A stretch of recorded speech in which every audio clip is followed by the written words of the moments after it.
In my 50 years of woodworking, I've made a lot of cutting boards. And in this video, I want to talk to you about selecting the best possible wood for making cutting boards, taking into account things like cost and even the toxicity of the wood. I'm going to give you the information you need so you can make the best decisions. Stick with me to the end and I'll share my 3 favorite woods for making cutting boards. So first we got to start off with, how are we going to use this cutting board? That's because not all cutting boards are created equal, nor are all cutting boards used equally. You know, you go into a professional restaurant kitchen where you have real chefs, not just cooks, and they'll have 6 or 7 different cutting boards, some of which are used for very specific things. Like they'll have one cutting board that's just for cutting onions, another one that's just for seafood, another one just for red meats, okay? That makes a difference to them because the foods they're cutting affect the material, which in turn affects the flavor of foods that are cut on it later. So that's a consideration in making the cutting board. What do you use it for? You can use it for bread, you can use it for vegetables, you can use it for meat, or you can use it as a charcuterie board. While it may seem they all are the same, they in fact are different, and that difference may affect how you make your cutting board and your material choice. And of course, the other part of that question of what are you going to use it for is it something you're keeping for yourself, for your own home? Is it something you're giving as a gift? Is it something you're going to sell at a fair? Those are going to affect things because it affects cost. You obviously don't want to sell cutting boards for less than the cost for you to make them. If you're using exotic hardwoods and you've got $100 in a cutting board, you certainly don't want to sell it for $80. Okay, so the first consideration is, how am I going to use this cutting board? The second one is, how am I going to construct this cutting board? Now, you know, you would think cutting boards are cutting boards, but in reality, in woodworking at least, there's 2 basic ways that we make cutting boards. One is edge glued panels, where we take a bunch of pieces of wood and edge glue them together and then smooth it out. And the other is end grain. And end grain usually means we got a bunch of little squares, you know, like we're doing a checkerboard.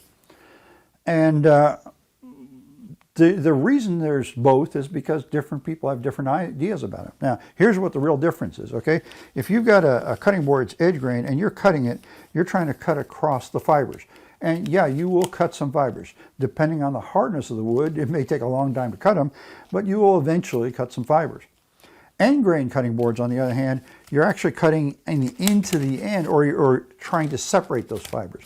Now, even if your knife blade succeeds in separating the very tips of those fibers, you know, just like my finger going between these straws, it's going to come right back together again. So it's really not going to make an impact on it. Because of that, end grain cutting boards tend to last longer, at least as far as from damage from cutting. But they tend to last less time as far as warpage and cracking. So there's a trade-off there, okay? The second question is how you construct it is, are you putting a juice groove in? Now, juice grooves are something that a lot of people think are cool, and they'll put in their cutting boards. But really, the only time you need a juice groove is if you're going to use that cutting board for cutting meats, because vegetables aren't going to give you much in the way of blood. Last I checked, no bread made has blood coming out of it when you slice it. So, you know, it's pretty limited. But a lot of people will put juice grooves in all of their cutting boards. Now, personally, this is just my opinion, I don't like using a wood cutting board for cutting meats. And the reason for that is I don't like the meat juices, and what looks like blood usually isn't blood, it's proteins, staining the cutting board, okay? And it can do that. I use a high-density polyurethane cutting board for cutting meats, but when it comes to breads and vegetables and things like that, I'm always using wood cutting boards because I just like wood cutting boards. And then the other thing as far as your construction is handles. Are you going to put handles on that cutting board? Are you going to mill handles into the edge, which means you need a thicker cutting board, which may dictate that you go with a end grain cutting board as opposed to a long grain cutting board. Those are factors, okay? Are you going to attach handles to it? Now, you might do that on a serving board or a charcuterie board, but it really doesn't make sense to have handles sticking up out of a cutting board, you know, for carrying it because they get in the way of cutting. So those are all factors in your design, and they're all factors that end up affecting the material. So now we get down to the wood. Now there's a lot of things we need to consider when we're talking about the wood, okay? The first and foremost is the hardness of the wood. And when I'm talking about hardness here, I'm not talking about is it hardwood or softwood, although that is a factor. What I'm talking about is the density of that wood, what is referred to as the Janka hardness. And the Janka hardness scale has been developed as a way of determining just how darn durable that piece of wood is, okay? Ideally, for cutting boards, we want a Janka hardness somewhere in the range of, say, 900 to 1500.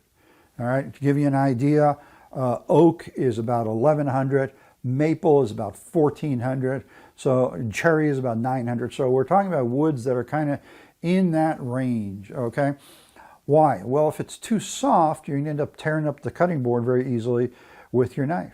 But on the other hand, if it's too hard, even though it won't be as hard as the metal of the knife, a really hard wood, like say something like ebony, is hard enough that you could actually bend the edge. You know, the edge of a knife is a very fragile thing.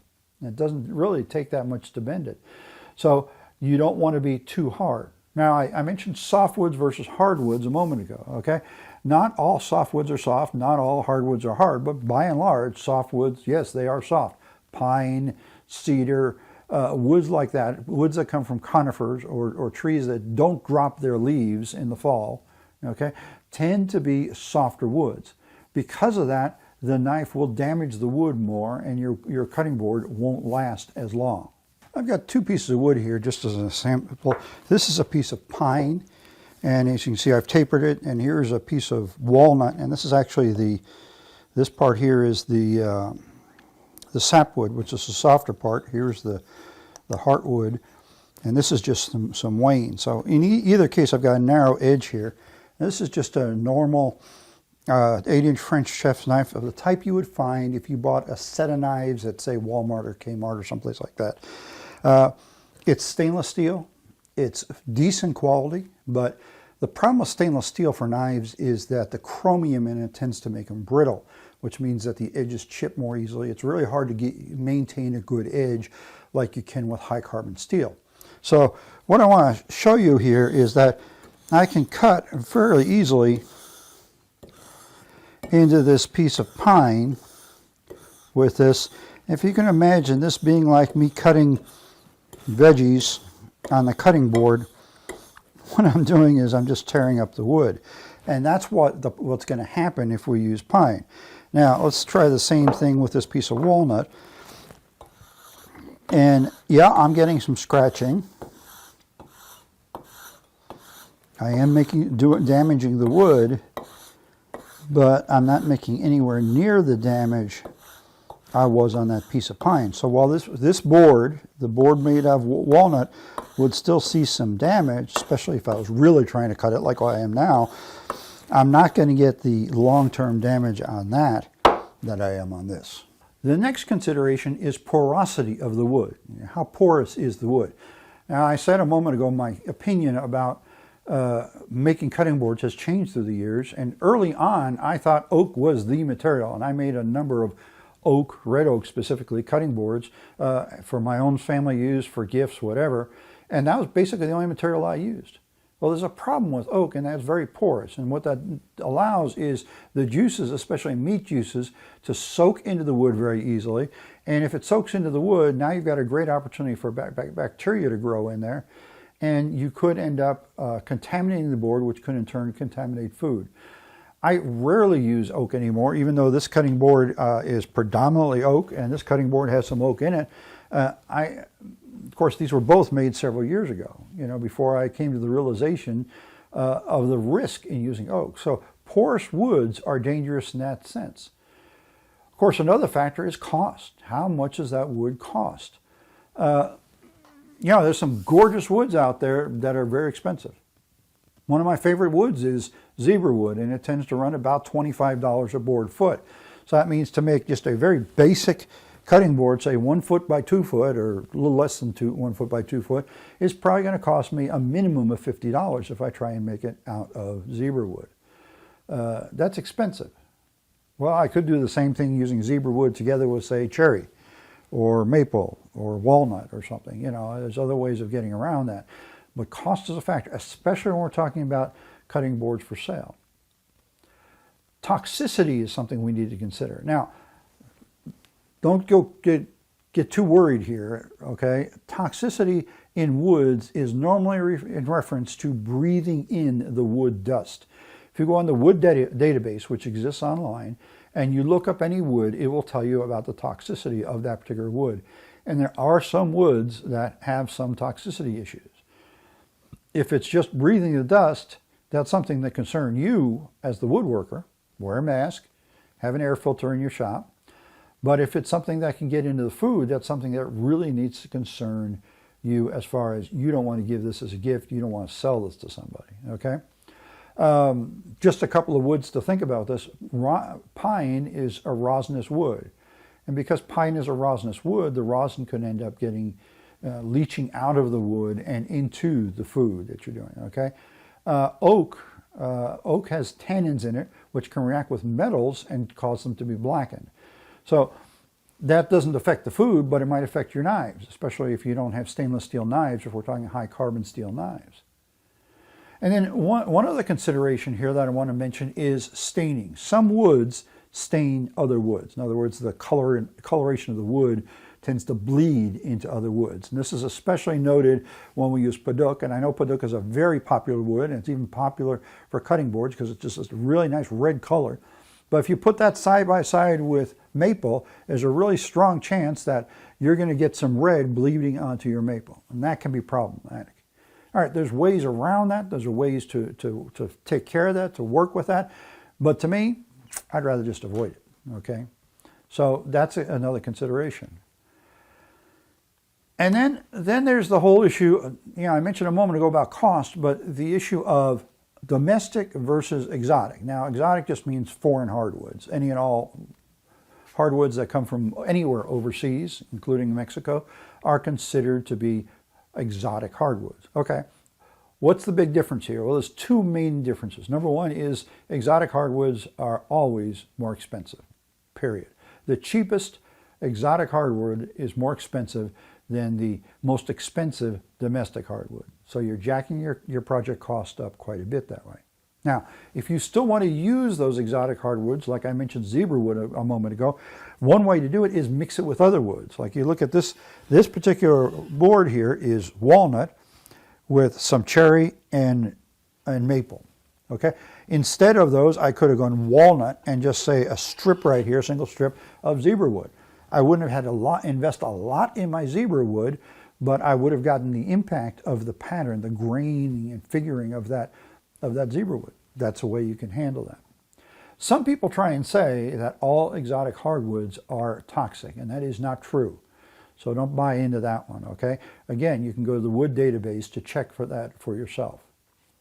So yes, you can use exotic hardwoods. I would limit that to your own personal use, special gifts. If you're going to sell cutting boards that have exotic hardwoods in it, make sure you sell to a clientele that's going to understand it when you tell them why that cutting board is so expensive. Some people just aren't going to buy that. They're going to say, well, I can go down to Walmart and buy one for $15. Okay, yes, you can, but it's not going to have this kind of wood, and the cost of this wood is this high because it's a rare wood that comes from such and such a country, and for that reason, I have to charge more for my product. Okay? All right, so now that I've gone through all of that, where does that leave us? Well, the favorite woods for making cutting boards, hardwood cutting boards, are maple, walnut, and cherry. Why are those three the favorites? One, they're domestic hardwoods, so they're readily available, and also because they're domestic hardwoods, they have a reasonable price. Now, of the three, walnut tends to run the highest. Currently, right now, walnut is about $15 a board foot. A couple months ago, it was down around $12, and that's usually where it is. I think it's just we're seeing a temporary spike in that price. Maple will run right about $10. Cherry is $8 to $10. Again, these all vary. All these prices, they go up and down, so keep an eye on pricing. But that's a lot of the reason. The other thing is that they're all within the hardness range we want. Walnut tends to run about 1,400. Cherry is 900. I'm sorry, I said this was walnut. This is walnut. This is maple. It's about 1,400. Cherry is at about 900. And walnut is at about 1,150. So they're all within that same range, okay? They're hard enough that they're not going to get damaged a lot by the knife, but they're not so hard that they could damage the knife. The other thing is if you mix them together, they're close enough to each other so you're not going to see one part of your board being highly damaged and another part that looks like it's brand new.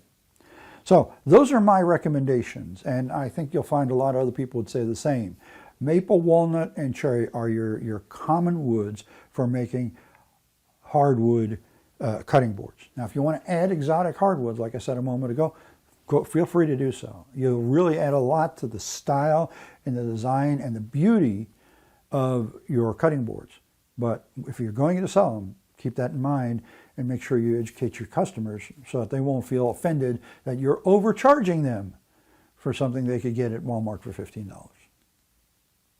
So go make some sawdust and see if you can get yourself some really nice cutting boards, maybe for Christmas gifts.